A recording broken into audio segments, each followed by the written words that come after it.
ಎಲ್ಲರಿಗೂ ನಮಸ್ಕಾರ.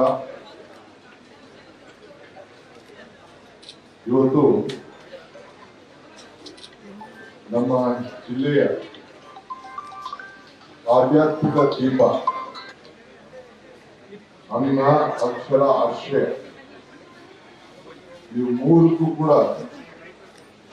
ಹೆಸರಾದಂತ ನಮ್ಮ ಶ್ರೀಗಳು ದೇವರ ಮಠದ ಮುಮ್ಮಡಿ ಶ್ರೀಗಳು ನಮ್ಮ ಜೊತೆಗಿಲ್ಲ. ಪುರಂದರದಾಸರು ಅವರು ಮಾತಾಡ್ತಾರೆ, ಇದು ಭಾಗ್ಯ ಇದು ಭಾಗ್ಯ ಇದು ಭಾಗ್ಯವಯ್ಯ ಪದ್ಮನಾಭನ ಪಾದ ಬಗೆರೆ ಪರಮ ಸುಖವಯ್ಯ. ಇವತ್ತು ನನಗೆ ನಿಮ್ಮೆಲ್ಲರೊಬ್ಬ ಪ್ರತಿನಿಧಿ. ನಾನು ಬೆಂಗಳೂರಿನಲ್ಲಿ ಸರ್ಕಾರದಲ್ಲಿ ಎಷ್ಟೇ ದುಡಿಯಿದ್ರು ಕೂಡ ನಿಮ್ಮ ಶಾಸಕ ನಾನು ಬಂದು ಸರ್ಕಾರದ ಒಬ್ಬ ಮುಖ್ಯಮಂತ್ರಿಯಾಗಿ ಶ್ರೀಗಳಿಗೆ ಸರ್ಕಾರ ಗೌರವ ಸಲ್ಲಿಸುವಂತ ಒಂದು ಭಾಗ್ಯ ಸಿಗ್ತಲ್ಲ, ಇದು ನನ್ನ ಭಾಗ್ಯ ನನ್ನ ಭಾಗ್ಯ ನನ್ನ ಭಾಗ್ಯ ಅಂತ ಹೇಳಿ ನಮ್ಮ ಶ್ರೀಗಳು ಮಾತು ಕಡಿಮೆ ಆದ್ರೂ ಕೂಡ ಅವರ ಕೆಲಸವನ್ನ ಬಹಳ ಅಚ್ಚುಕಟ್ಟಾಗಿ ಮಾಡ್ತಾರೆ. ನನಗೂ ಈ ಮಟ್ಟಕ್ಕೆ ನಮ್ಮ ಕುಟುಂಬಕ್ಕೂ ಈ ಮಟ್ಟಕ್ಕೆ ಸುಮಾರು 100 ವರ್ಷಗಳ ಒಂದು ಭವ್ಯವಾದಂತಹ ಒಂದು ಸಂಬಂಧ. ಯಾವುದೇ ಆಗಲಿ ನಮ್ಮ ಮನೆಯಲ್ಲಿ ಏನೇ ಒಂದು ಕಾರ್ಯ ಮಾಡ್ಬೇಕಾದ್ರೆ ಮಠಕ್ಕೆ ಬಂದು ದೊಡ್ಡ ಶ್ರೀಗಳು ಇವತ್ತಿನ ಮುಂಚಿತವಾಗಿರುವಂತಹ ಶ್ರೀಗಳಿಂದ ಕೂಡ ಪ್ರತಿ ಹಂತದಲ್ಲೂ ಕೂಡ ಅವರ ಮಾರ್ಗದರ್ಶನ ಪಡೆದು ಆ ಪದ್ಧತಿ ಕಾರ್ಯಕ್ರಮವನ್ನು ಮಾಡುವಂಥದ್ದು, ಮಾರ್ಗದರ್ಶನವನ್ನು ಮಾಡುವಂತ ಪದ್ಧತಿಯನ್ನ ಬಹುಶಃ ಅನೇಕರು ಹಿರಿಯರೆಲ್ಲ ಕೂಡ ನೀವೆಲ್ಲ ತಿಳ್ಕೊಂಡಿದ್ದೀರಿ. ಸೊ ಮೊನ್ನೆ ಎಲೆಕ್ಷನ್ ಮುಂಚಿತವಾಗಿ ನಾನು ಕೊನೆಗೆ ಚುನಾವಣಾ 3 ವರ್ಷ ಹಿಂದೆ ಚುನಾವಣಾ ಮುಂಚಿತವಾಗಿ ಬಂದು ಆಶೀರ್ವಾದ ಪಡಲಿಕ್ಕೆ ಬಂದಂತ ಸಂದರ್ಭದಲ್ಲಿ ಅವ್ರಿಗೆ ಏನಾಯ್ತು ಗೊತ್ತಿಲ್ಲ. ಕೊನೆಗೆ ಮಠದಿಂದ ದುಡ್ಡು ತರಿಸಿ ನನ್ನಿಂದ ಈ ಚುನಾವಣೆಗೆ ಹಣ ಕೊಡ್ಬೇಕಾಗಿದೆ ಅಂತೇಳಿ ಅವರು ನನಗೆ ಒಂದು ದೊಡ್ಡ ಹಣದ ಕಟ್ಟನ್ನ ಕೊಟ್ಟು ಅವರು ಆಶೀರ್ವಾದ ಮಾಡೋದನ್ನ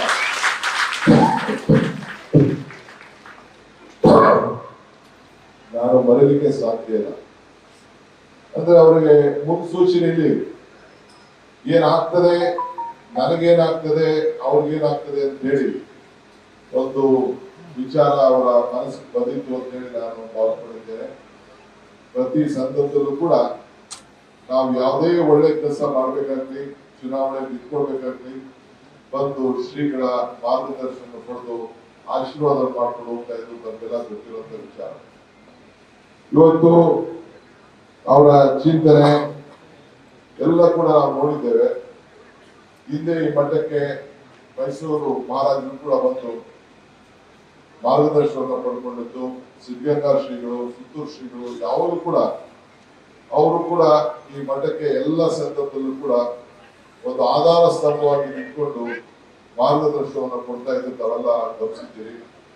ಇದು ನಮ್ಮ ಜಿಲ್ಲೆ, ನಮ್ಮ ಕನಕಪುರದ ಮಾತ್ರ ಸ್ವಂತ ಅಲ್ಲ, ಇಡೀ ನಮ್ಮ ದಕ್ಷಿಣ ಕರ್ನಾಟಕದ ಎಲ್ಲ ವರ್ಗದ ಮುಖಂಡಗಳು, ಇಲ್ಲಿ ಜಾತಿ ಧರ್ಮ ಎಲ್ಲ ಬಿಟ್ಟು ಅವ್ರಿಗೆ ನಮಗೆ ಮಾರ್ಗದರ್ಶನ ಮಾಡ್ತಾ ಇದ್ದನ್ನ ನಾವೆಲ್ಲ ನೋಡಿದ್ದೇವೆ. ಸೊ ಸಿದ್ಧಗಂಗಾ ಶ್ರೀಗಳ ಮಠ, ಸಿದ್ಧಗಂಗೆ ಮಠಕ್ಕೆ ಎಷ್ಟು ಹಿರಿತನ ಇದೆಯೋ ಈ ನಮ್ಮ ಹಳೆ ಮೈಸೂರಿನಲ್ಲೂ ಈ ಮಠಕ್ಕೂ ಕೂಡ ಅಷ್ಟೇ ಇತಿಹಾಸ ಉಳ್ಳಂತ ಒಂದು ಮಠ ಅನ್ನೋದನ್ನ ನೀವೆಲ್ಲ ಕೂಡ ಅರ್ತಿದ್ದೀವಿ. ಸೊ ಮರಣ ದೇಹಕ್ಕೆ ಹೊರತು ಜಂಗಮಕ್ಕಲ್ಲ. ಸೊ ಹಂಗೆ ನಮ್ಮ ಶ್ರೀಗಳು ಬಸವಣ್ಣವರ ಆದರ್ಶ ತತ್ವವನ್ನ ಯಾವಾಗಲೂ ಕೂಡ ಪಾಲನೆ ಮಾಡಿಕೊಂಡು ಯಾವುದಕ್ಕೂ ಕೂಡ ಭಾಗಿಯಾಗದೆ ಅಕ್ಷರ ದಾಸೋಹ ಏನಿದೆ ಮತ್ತು ಅನ್ನದಾಸೋಹ ಇವೆಲ್ಲ ಕೂಡ ಅವ್ರು ಯಾವಾಗಲೂ ಕೂಡ ಮುಂದುವರಿಸಿಕೊಂಡು ಬಹುಶಃ ಈ ಮಠದಿಂದ ಅನೇಕರು ಇಲ್ಲಿ ವಿದ್ಯಾಭ್ಯಾಸವನ್ನು ಮಾಡಿ ಇಲ್ಲಿ ಬಂದು ಮಠದಲ್ಲೇ ಕಲಿತು ಬಹಳ ಜನ ಬಹಳ ಪ್ರಸಿದ್ಧವಾದಂತ ದೊಡ್ಡ ದೊಡ್ಡ ಸ್ಥಾನದಲ್ಲಿ ಇವತ್ತೆಲ್ಲ ಸೇರಿದ್ದಾರೆ.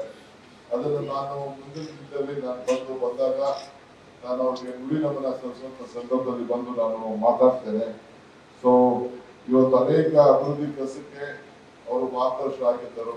ಕೊನೆಗೆ ನನಗೆ ನನ್ನ ತಮ್ಮ ಕರೆದಾಗ ಒಂದು ಸೇತುವೆ ಮಾಡ್ಕೊಂಡಿದ್ದು ಕೂಡ ಹೇಳಿದ್ರು, ಇದಕ್ಕೊಂದು ರೋಡ್ ಕನೆಕ್ಷನ್ ಮಾಡ್ಕೊಂಡಿದ್ದು ಕೂಡ ಹೇಳಿದ್ರು. ಅದಕ್ಕೆಲ್ಲ ಈಗಾಗಲೇ ನಾವು ಎಲ್ಲ ಸಿದ್ಧತೆ ಎಲ್ಲ ನಾವೆಲ್ಲ ಮಾಡ್ಕೊಂಡಿದ್ದೇವೆ. ಬಹುಶಃ ಅವ್ರು ಏನು ಆಸೆ ಆಕಾಂಕ್ಷೆಗಳಿತ್ತು, ಈ ಮಠ ಯಾವ ರೀತಿ ಬೆಳಿಬೇಕು ಅಂತಿತ್ತು. ಈಗ ಕಿರೀಶ್ ಶ್ರೀಗಳಿಗೆ ಅವ್ರಿಗೆ ಪಟ್ಟವನ್ನ ಕಳಿಸಿ ಅವ್ರಿಗೆ ಮಾರ್ಗದರ್ಶನ ಕೊಟ್ಟಿದ್ದಾರೆ. ಅವ್ರಿಗೆ ದೊಡ್ಡವ್ರಿಗೆ ಯಾವ ರೀತಿ ನಾವು ಮಾರ್ಗದರ್ಶನದಲ್ಲಿ ನಾವು ಕೆಲಸವನ್ನ ಮಾಡ್ತೀವಿ. ಇವತ್ತು ನಿಮ್ಮ ಸನ್ನಿಧಿಯಲ್ಲಿ ನಾನು ಹೇಳ್ತಾ ಇದ್ದೇನೆ, ಗಿರೀಶ್ ಶ್ರೀಗಳ ಮಾರ್ಗದರ್ಶನದಂತೆ ಈ ಮಠದ ಸೇವೆಯನ್ನ ಮುಂದುವರಿಸ್ತೇನೆ. ಈ ತಾಲೂಕಿನ ಸೇವೆ, ಈ ಮಠ ನನ್ನ ಮಠ.